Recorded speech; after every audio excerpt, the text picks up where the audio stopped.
namoonni baay'een kan itti dhiphatan yeroo baay'ee dhiironni dhiphina kana ni qabu. Namatti himanii gaaffii kan nama gaafatanis hin qabanii yeroo baay'ee keessaan gaaffii naquunnamudha. Facebook irrattis akkasumas immoo TikTok irratti yeroo baay'ee TikTok irratti gaaffiin kun na dhaqqabaa jechuudha. Kun gaaffii dhiirotaati. Shamarroon isiniin ilaallatu dhiisuu dandeessu. Garuu kun dhiirotaaf kanan hojjedha jechuudha. Hojjechuun isaa nama haa saalfachiisu malee yaa viidiyoon barumsa waan ta'eef saalfiin qabu.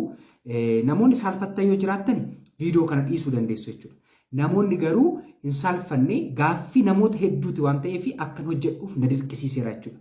Kanaaf saalfiin hin hojjetu maal waliin ilaallaa har'aa weebsaayitii garaagaraa irratti yeroo sooshaal miidiyaa garaagaraa irratti dhageessanii beektu qaama saalaa dhiiraa kan guddisu dibata dibatamu qoricha liqinfamu karaa sarjarii jedhamee yeroo haasa'amu jira. Wanti kun hammam dhugaadha? Qaama dhiiraa yookaan immoo qaama saalaa dhiiraa kan guddisu jira. Qorichi guddisu jira. Malli ittiin guddisnu jira. Karaa kamiin guddisuu dandeenya moo guddisuun hin danda'amu kan jedhu hubannoo isiniif kenna. Hubannoon kunis tokkoffaan namoonni hubannoo dhabuutiin akka hin dogoggorreef, dogoggora hamaa keessa akka isaan hin galleef, saayid effektii qorichaan dhufu akka isaan hin muudanneef, qarshii isaanii tola qoricha bituutiin akka isaan hin balleessinee fi isaan gargaara. Inni lammaffaan immoo saayiziin yookaan immoo hammi qaama saalaa dheerinni isaa fi furdinni isaa hagam akka inni ta'e noormaaliin. Kana yeroo isin jedhu afreejiin jechuudha. Afreejiin giddu galeessaan qorannoon namoota baay'eef biyyoota baay'ee irratti hojjetame qorannoon qaamni saalaa dhiiraa dheerinni isaa afreejiin giddu galeessaan hammam ta'uu qaba? Furdinni isaa immoo hammam ta'uu qaba? Inni kunis karaa baay'ee ilaalameetudha jechuudha. Isa isiniif hin ibsaa homa tokkoof hin dhiphatina. Tokkoffaa irratti saayiziin yookaan immoo dheerinni yookaan furdinni qaama saalaa dhiiraa tokko seentimeetira meeqa ta'uu qaba? Seentimeetiraan isinitti hima. Inchiidhaanis hin kaa'u, seentimeetiraanis hin kaa'u qorannoo baay'een. Garuu salphisee seentimeetiriidhaan isinitti himaa jechuudha. Addunyaa kanarratti namoonni persentii 45 ta'an yookaan dhiironni persentii 45 ta'anii qaama saalaa isaanii dheerina isaa furdina isaa yookaan immoo guddina qaama saalaa isaanii faana baay'ee dissatisfaakshinii qabu. Kana jechuun itti gammadoo miti. Persentiin 45 nama 100 keessaa namni 45 qaama saalaa qabu irratti guddina isaa fi furdina isaa irratti gammadaa miti yookaan satisfaayin ta'u. Persentiin 45 yaada. Persentii 2 haga 6 ta'an dhuguma persentiin 2 haga 6. Kana jechuun namoota 100 keessaa namoonni 2 haga 6 ta'an nama 2 3 4 5 6 ta'uu akka qorannoon baay'ee ibsutti dhuguma qaama saalaa xiqqaa qabu. Qaama saalaa xiqqaa jechuunis booda isinitti himaa jechuudha. Persentiin 2 haga 6 ta'an. Wanti isin ajaa'ibu gara fayyaa yookaan immoo dhaabbata fayyaa deemanii waa'ee qaama saalaa isaanii konsarni ta'anii guddina qaama saalaa isaanii konsarni ta'anii isaan dhibee isaan dhiphisee mana yaalaa dhiyoota deeman keessaa persentii 90 noormaal saayizii yookaan immoo guddina yookaan furdina qaamni saalaa isaanii noormaalii ta'eetoo jiru dhiphatanii deemu. Namoonni 100 keessaa namoonni 90 jechuudha. Namoota persentii 2 haga persentii 6 ta'an qofatu dhuguma maayikiroopiinesii qaba yookaan qaama saalaa xiqqaa qaba jechuudha.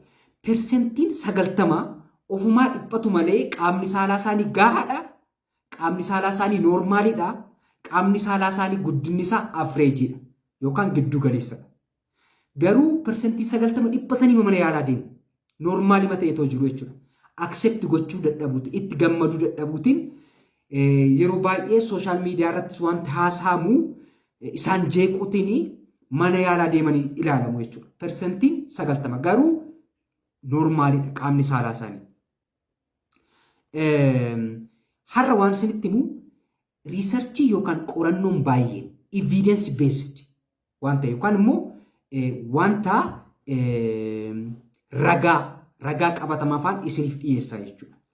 Riisarchuun yookaan qorannoon baay'een keessumattuu qorannoon gara 75 ta'an bara 1942 haga bara 2021tti.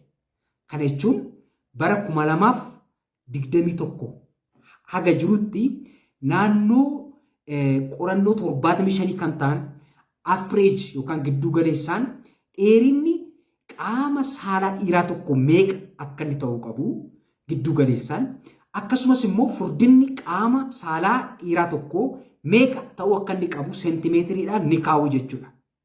Isas akkamitti kaa'u otoo hin ka'in yookaan otoo hin ka'in otoo hin harkisin inni tokkoffaan safaranii inni lammaffaan immoo erga harkisanii inni sadaffaan immoo erga dhaabbate yookaan ka'ee karaa sadan kanaa safaranii averaging giddu galeessaan kana noormaaliin yoo kanaa gadi ta'e immoo maayikiroopiinasiidha yookaan immoo qaama saalaa xiqqoodha tiriitimentii barbaada jedhanii kan isaan riisarchii naannoo 75 ta'uun qorannoo garaagaraa bara garaagaraa hojjetame. Inni tokkoffaan American Urology Society yookaan immoo Association keessatti kan hojjetame. Inni tokko immoo British Journal of International Urology.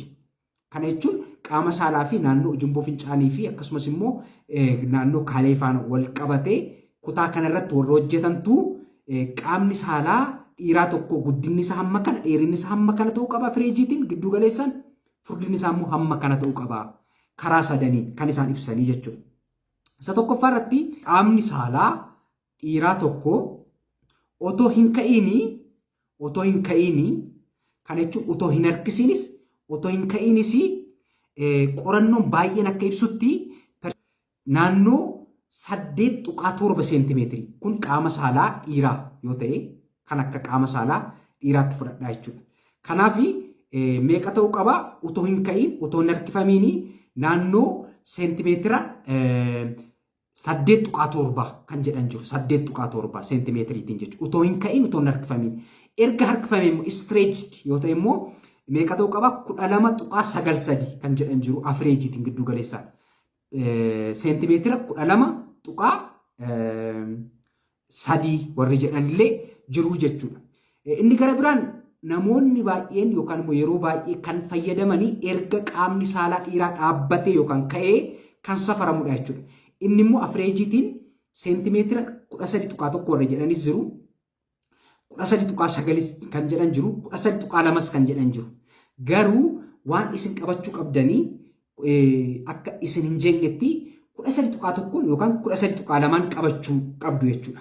Average kun giddu galeessadha. Kan keessanii 13.1 ta'uu qaba jechuu hin taane yookaan immoo erga ka'ee 13.2 ta'uu qaba jechuu hin taane kan namoota baay'ee riisarchiin kun namoota hedduu irratti hojjetame bara hedduu hojjetame naannoo riisarchii 75 bara 1942 haga 2021tti hojjetame riisarchiin baay'een kan argisiisu averejin giddu galeessa 13.2 yookaan 13.1 qabachuu dandeessu jechuudha. Wanti isin qabachuu qabdan inni biraan immoo qaamni saalaa dhiiraa utoo hin ka'in utoo hin harkisiin furdinni isaa meeqa ta'uu qaba?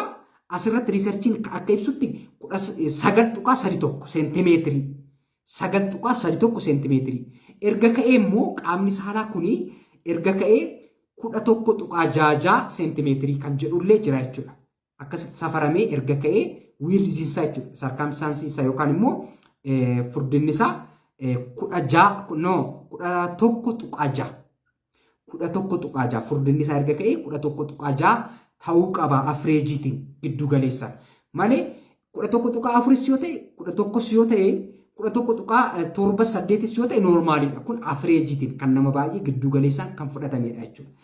Waan isin hubachuu qabdan inni biraa qaamni saalaa dhiiraa tokko dheerinni isaa xiqqoodha kan jedhamu yoomi? Dheerinni isaa xiqqoodha kan jedhamu yoo erga ka'ee torba tuqaashan kan jedhan jiru torba tuqaashan kasitti safartanii torba tuqaashanii gadi yoo ta'e qaamni saalaa dhiiraa tokko torba tuqaashanii gadi yoo ta'e torba tuqaashanii gadi taanaanii inni kun maayikiroo piinas torbas kan jedhan jiru garuu torba tuqaashan qabadha torba tuqaashanii gadi ta'e taanaan maayikiroo piinas jedhanii waamu jechuudha. Inni kun maalidha? Qaamni saalaa xiqqoodha jechuudha. Qaamni saalaa dhiiraa xiqqoo yoo ta'e immoo akkamitti yaalamuu danda'a? Dhuguma qorichi guddisu jira? Dhuguma dibanni guddisu jira? Kan jedhus gaaffii namoota hedduuti.